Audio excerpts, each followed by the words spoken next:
வணக்கம். இன்னைக்கு மார்கழி மாதம் 14ஆம் நாள். மாணிக்கவாசக பெருமான் பாவை பெண்கள் மூலமா எவ்வளவு அழகா சிவபெருமானோட புகழ பாடுறாருன்னு பாப்போமா?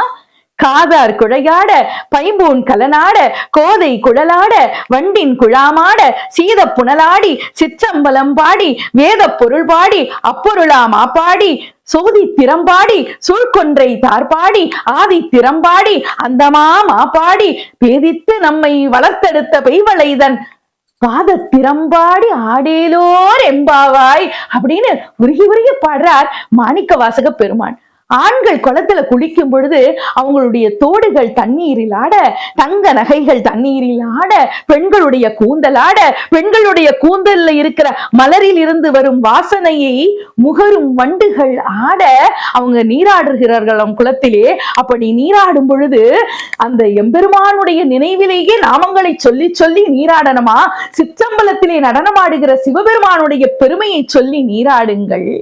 எப்படிப்பட்டவன் எம்பெருமான்? வேதத்தினுடைய பொருளாக, வேதத்தினுடைய உட்பொருளாக விளங்கக்கூடியவன். அந்த பெருமானுடைய பெருமையை சொல்லுங்கள். திருவண்ணாமலையிலே நெருப்பின் பிழம்பாக, நெருப்பின் வடிவமாக, ஜோதியின் வடிவமாக விளங்கிக் கொண்டிருக்கிறானே, ஆதியும் மந்தமும் இல்லாத அருட்பெரும் ஜோதியாக இருக்கின்றானே, அவனுடைய பெருமையை சொல்லி சொல்லி நீராடுங்கள். நீங்கள் அவருடைய பெருமையை சொல்லும் பொழுது அவன் கழுத்திலே கொன்றை மாலை அணிந்திருக்கிறானே, அந்த பெருமை எல்லாம், அற்புதங்களை எல்லாம், சிவபெருமான் நிகழ்த்திய அற்புதங்களை எல்லாம் சொல்லி நீராடுங்கள்.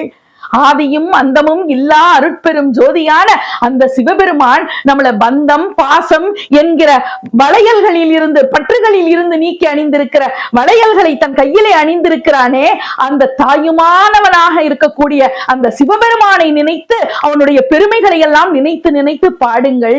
நம்மை பந்தம் பாசத்தில் இருந்து நீக்கும் வளையை அணிந்திருக்கக்கூடிய தாயும் ஆனவனாய் இருக்கின்ற அந்த தாயுமானவனான சிவபெருமானுடைய பெருமையை சொல்லி சொல்லி பாடி பாடி நாம நீராடினால் நமக்கு அவருடைய முழு அருள் கிடைக்கும் இல்லையா? அதனால நீராடும் பொழுது கூட அந்த பெருமானுடைய நாமத்தை சொல்லியே நீராடுங்கள்னு ரொம்ப அழகா மாணிக்கவாசகர் உருகி உருகி பாடியிருக்கார். நாமும் இந்த நல்ல நாள்ல எம்பெருமானுடைய நாமங்களை சொல்லுவோம், இறைவனுடைய பேரருளை பெறுவோம். நன்றி, வணக்கம்.